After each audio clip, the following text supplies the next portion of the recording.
Moms, ketemu lagi dengan saya Dr. Ida Ayu Putu Purnamawati, spesialis anak. Nah, saat ini kita akan membahas tentang toilet training. Apa sih itu toilet training? Toilet training merupakan proses pelatihan anak-anak untuk mengontrol kandung kemih dan usus dan menggunakan kamar mandi untuk buang air. Buang air sendiri adalah merupakan suatu proses dan tahap perkembangan bagi anak untuk menjadi pribadi yang mandiri. Patokan usia tidak ada yang bagus sih, yang pasti menunjukkan adanya kesiapan fisik dan psikologis seorang anak. Biasanya sih mulai dari umur 18 bulan sampai 2,5 tahun. Harus diperhatikan yaitu yang pertama tanda kesiapan anak. Anak bisa menunjukkan keinginan bahwa dia ingin ke toilet. Anak sudah bisa berjalan atau duduk tanpa goyah dan mampu untuk menunjukkan keinginannya ke toilet. Anak dalam kondisi sehat mampu menyampaikan bahwa anak tidak nyaman dengan popoknya dan anak mampu memakai atau melepas popok.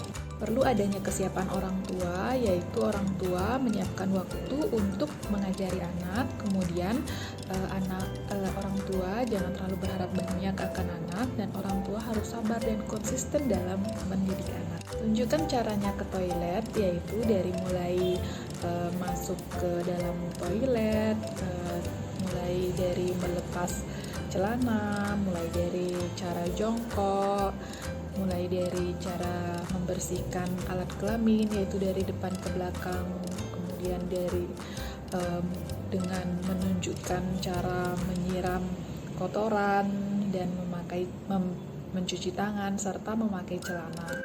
Anak biasanya meniru cara orang tua untuk pipis atau pup, jadi sebaiknya sesuaikan jenis kelamin anak dengan orang tua yang mengajarkan. Misalnya anak perempuan diajarkan oleh ibu dan anak laki-laki diajarkan oleh ayah, karena anak adalah peniru yang ulung, jadi tentunya dia akan meniru apa yang dilakukan oleh orang tuanya. Tawarkan anak ke toilet, jadi tiap 1-2 jam sekali tanyakan pada anak apakah dia mau ke toilet atau tidak, atau ajak anak untuk ke toilet.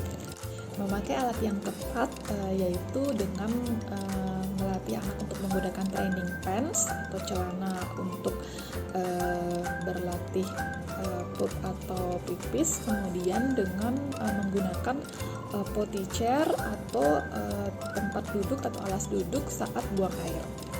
Sering ingatkan anak bahwa penting sekali untuk buang air besar atau buang air kecil, dan anak tidak lagi memakai popok. Jadi bacakan juga cerita untuk anak bahwa penting pelatihan untuk pergi ke toilet bagi anak. Berikan pujian pada anak jika dia berhasil dalam melakukan toilet training ini, dan jika dia mengompol atau dia gagal dalam proses ini, jangan memarahi anak.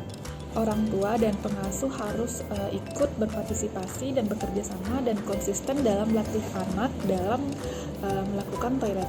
Kemajuan tiap anak berbeda loh Moms, jadi jangan dimarahin ya anaknya, dan beri pujian jika dia berhasil, dan orang tua harus konsisten dan sabar dalam pelatihan.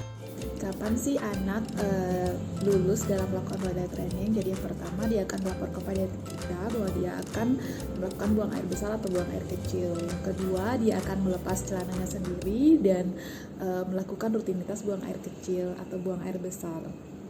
Kapan sih toilet training tidak boleh dilakukan? Jadi yang pertama, bila anak sedang dalam lingkungan yang baru atau masih beradaptasi, misalnya habis pindahan rumah atau dia mempunyai adik. Kemudian yang kedua, pada saat kita marah terhadap anak. Kemudian yang ketiga, jangan melakukan pemaksaan terhadap anak. Yang keempat, jangan membandingkan anak dengan orang lain. Kemudian yang kelima, jangan meninggalkan anak sendiri di toilet tanpa pengawasan. Sekian dari saya ya Moms, semoga bermanfaat. Terima kasih. Dah.